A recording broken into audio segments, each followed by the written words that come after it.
Welcome to Bird's Eye View Media. So this is the first filming session since we began this channel a couple years ago, where every topic we are doing was suggested by a viewer.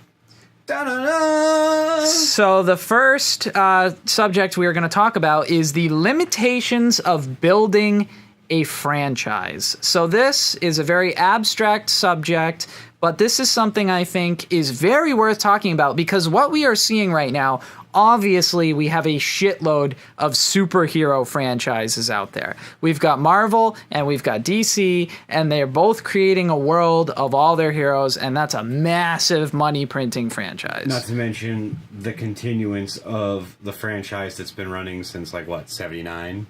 Yeah. With Star Wars or Yeah, 78? yeah. So you got Star Wars, which is one of the best examples of a franchise. So there's a lot of successful franchises out there. However, we are also seeing complete failure to create franchise. And some recent examples of that, there's a movie that came out last year that probably none of you saw, including us, which was Dracula. Do you remember seeing previews for Dracula? There was a very new, exactly, there's a very new movie made, Dracula. And that movie was intended to kick off an expanded monster universe. So we need another fucking Twilight. Right. And what happened is it did so poorly that the recent release of The Mummy with Tom Cruise was supposed to be, originally that was supposed to be film number 2 in that franchise. And they literally attempted to say that now that movie was kicking off the franchise. But unfortunately, even Tom Cruise could not carry The Mummy into success. Now, when you reboot a movie, typically in a remake or rebrand fashion, the first thing you do is you find a hot young new actor. Never do you find an actor who is older than the original guy used in the franchise. I don't care who the fuck it is. So the point is, though, that they were trying to build a universe with several different monsters.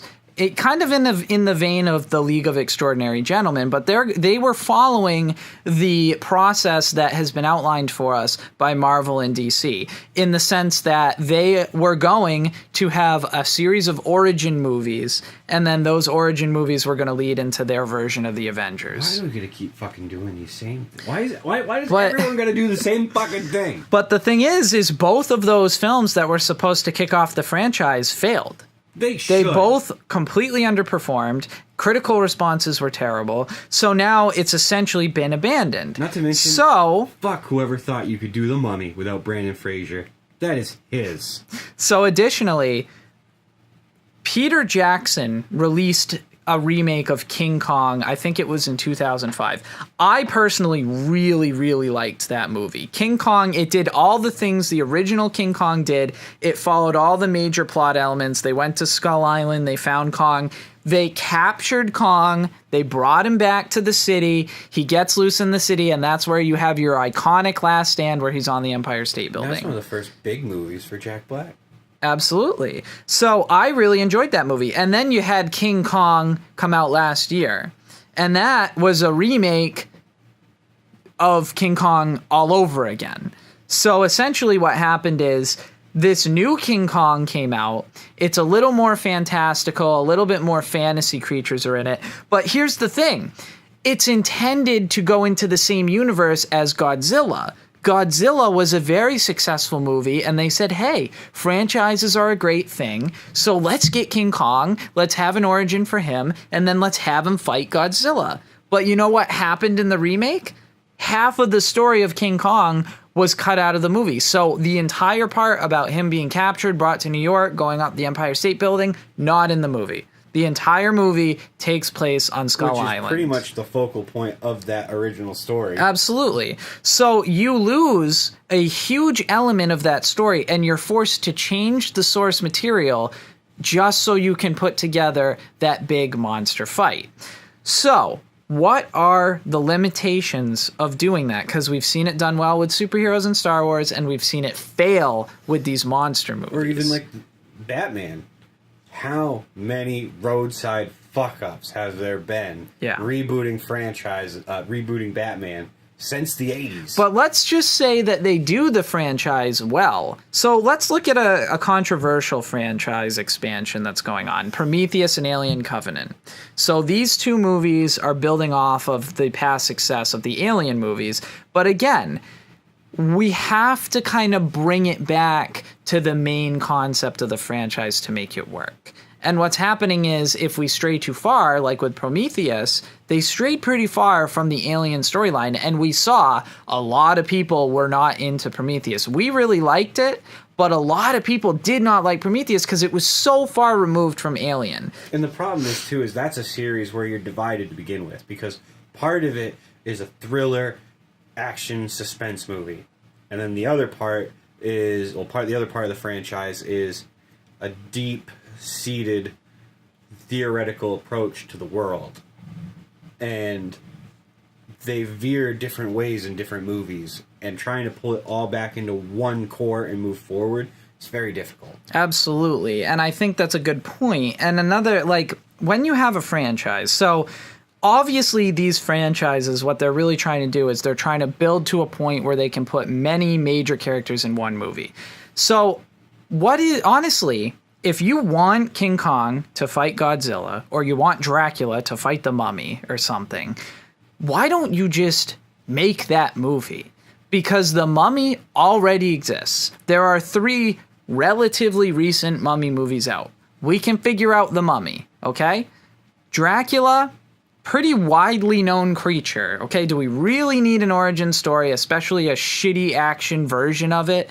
King Kong, we had one in 2005, 10 years ago. Okay, that's a little bit dated, but do you really need to do a whole new movie?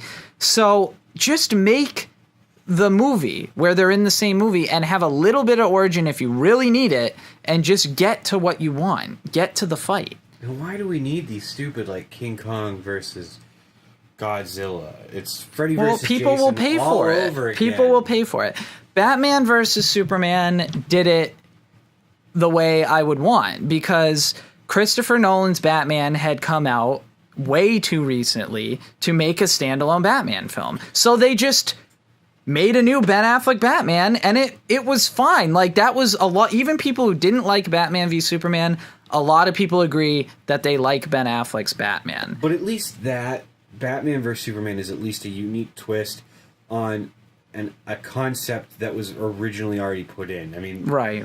Well, King Kong Godzilla has been made back in, the 60s and the 70s, so that story's out there. It's been made, but they weren't made for that. These concepts of all of them being in the same universe already built in. So you're taking it... It's more like Nolan with Batman, is you're taking an already existing concept and just putting your own twist on it, as opposed to taking... I'm going to take this singular concept and this singular concept, and I'm gonna be like, super movie. Yeah, so I mean, it's like we're back in the 80s. I think the bottom line to these new franchise building blocks is that if you're gonna make an origin movie, you need to not make it as a simple origin. You need to make it as a universe builder.